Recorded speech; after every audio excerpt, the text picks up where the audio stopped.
Dahil sa pagtaas ng mga kaso ng flu-like illnesses, ipinag-utos po ang mandatory na pagsusuot ng face mask sa Quezon Province.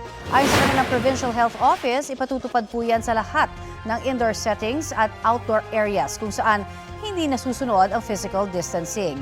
Alinsunod po yan sa utos ng Department of Health na nagbibigay ng kapangyarihan sa mga lokal na pamahalaan na magpatupad ng health measures na naayon sa kanilang lugar.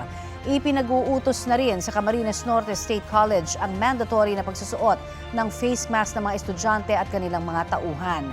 Pinayuhan din ang mga estudyante na huwag munang pumasok kung may sakit.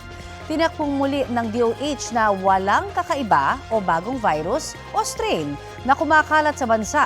Sa gitna po yan ng pagdami ng mga kaso ng flu-like illnesses. Sabi ng DOH, ang tatlong nangungunang sanhi ng malatrang kasong sakit ay influenza A, rhinovirus at enterovirus. Para maiwasan po ang hawaan, payo ng DOH, sumunod sa mga health measure gaya ng madalas na paghuhugas ng kamay, pagsusuot ng face mask sa mataong lugar, pagpapabakuna at pagpapanatili ng malusog na pangangatawan.